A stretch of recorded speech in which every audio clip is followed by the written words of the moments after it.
কোনো নিয়ন্ত্রণ নেই, কিন্তু ভাগ্যই আবার অনেক সময় আমাদের নিয়ন্ত্রণ করে। তবে অনেকে আবার ভাগ্যে বিশ্বাস করে না।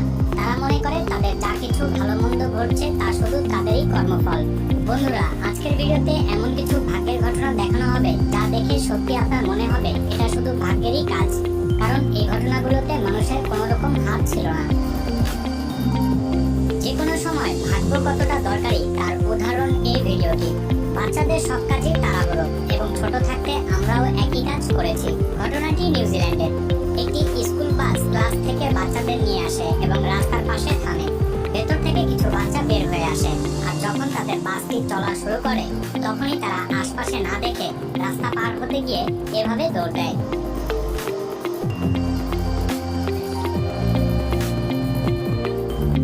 তবে এই ঘটনার কৃতিত্ব লরি ড্রাইভারের, যে হঠাৎ করে এভাবে গাড়িটি থামাতে পেরেছে। আর বাচ্চাগুলোর ভাগ্য সহায় থাকায় নিশ্চিত দুর্ঘটনা থেকে রক্ষা পায় তারা।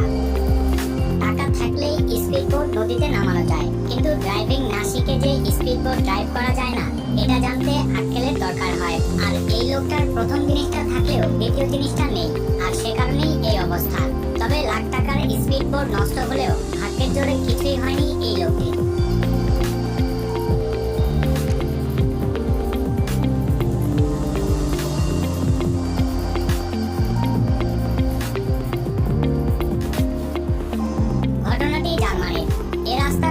মানুষের অবসর সময় কাটানোর জন্য কিছু স্থায়ী বেঞ্চ বসানো আছে। তবে বিপরীত থেকে আসা এই গাড়িটিকে দেখুন। গাড়িটি বেঞ্চের দিকে আসছিল, তবে বেঞ্চে বসা এই মানুষগুলোর ধারণাই ছিল না যে একটু পর কি ঘটতে যাচ্ছে তাদের সাথে। গাড়িটি ডানে বামে না গিয়ে সোজা চলে আসে। তবে এই বেঞ্চের সাথে যদি গাড়ি ধাক্কা না লাগতো তবে হয়তো এই লোকটির বাঁচার সম্ভাবনা একেবারেই ছিল না। আসলে এটাই ভাগ্য।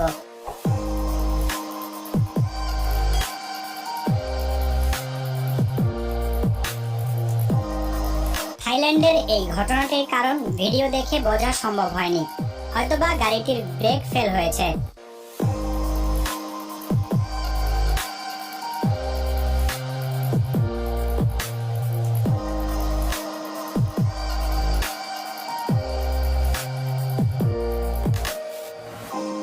তবে ভালো ব্যাপার হলো বাচ্চাটিকে অল্প সময়ের মধ্যে রক্ষা করতে পারা। ভাগ্য যে সবসময় ভালো হয় না তার উদাহরণ এই গাড়িটি।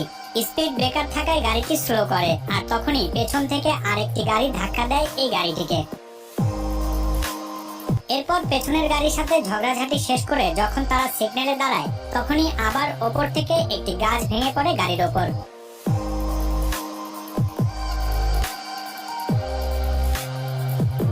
আসলে এমন অবস্থায় আমরা অনেক সময় পড়ি যখন একের পর এক বিপদ আমাদের সামনে আসে। যে কোনো কর্মক্ষেত্রেই বরাবরই লেখা থাকে সতর্কতার ব্যাপারে, কেননা কাজের স্থানে ছোট্ট একটি দুর্ঘটনাই মানুষকে পঙ্গু হওয়া থেকে শুরু করে জীবন পর্যন্ত কেড়ে নিতে পারে। কিন্তু অনেক সময় দেখা যায় সময় বাঁচাতে বা দ্রুত কাজ শেষ করতে গিয়ে হেলমেট গ্লোভস না পরেই ঝুঁকি নিয়ে কাজ করতে থাকেন অনেক কর্মীরা। যেমনটা ঘটেছে ভারতের কেরালা রাজ্যে। এই পানির ট্যাঙ্ক ভাঙার জন্য কাজ করছিল এই গাড়িটি, কিন্তু পাশে দাঁড়িয়ে থাকা এই উৎসুক জনতা এটা দেখার জন্য এখানে ভিড় করে দাঁড়িয়ে থাকে। আর যে ড্রাইভার গাড়ি নিয়ন্ত্রণ করছিল তার অবস্থা আরো খারাপ, কেননা এমন ঝুঁকিপূর্ণ কাজ করার সময় সে হেলমেট তো পরেই নেই, বরং দ্রুত কাজ শেষ করতে গিয়ে বারবার পানির ট্যাঙ্কের নিচে খুব কাছেই চলে যাচ্ছিল।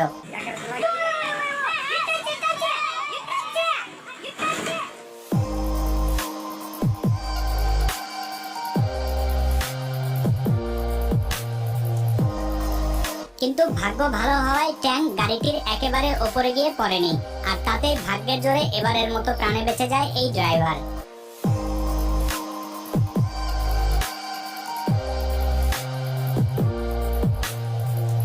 আপনার বাড়ি যদি রাস্তার পাশে হয় আর আপনার বাসায় ছোট বাচ্চা থাকে তবে আপনার উচিত বাচ্চার প্রতি বিশেষ নজর রাখা, নয়তো এমনটা ঘটতে পারে। বাচ্চাটি হামাগুড়ি দিয়ে এভাবে রাস্তায় চলে আসে, কিন্তু এই ট্রাক ড্রাইভারকে দেখুন।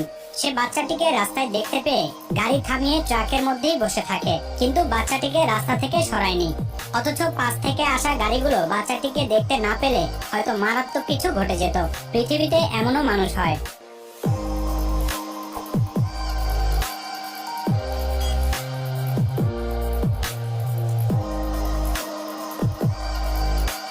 সাইকেল প্রথমে বাহন হিসেবে ব্যবহার শুরু হলেও এখন এটিকে একটি স্পোর্টসের আইটেম হিসেবেও ব্যবহার করা হয়।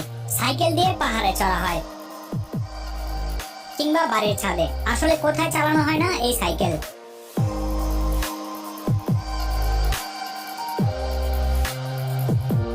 এই ছেলেটি সাইকেল স্ট্যান্ড করতে গিয়ে কি করলো একবার দেখুন।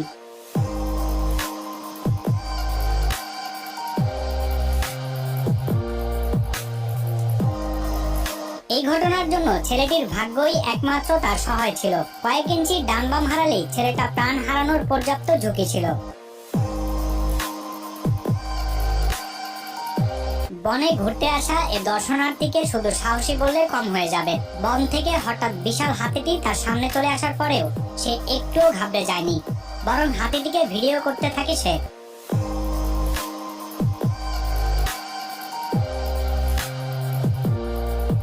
তবে এখানে আমি হলে একটা জিনিসই মাথায় থাকতো, আর তা হলো সোজা দৌড়। রাশিয়ার এই ছেলেগুলোর কর্মকাণ্ড দেখলে মনে হয় তারা জীবন নিয়ে বিরক্ত, আর তাই এ ধরনের জীবনের ঝুঁকি নিয়ে বিখ্যাত হওয়ার চেষ্টা করে তারা।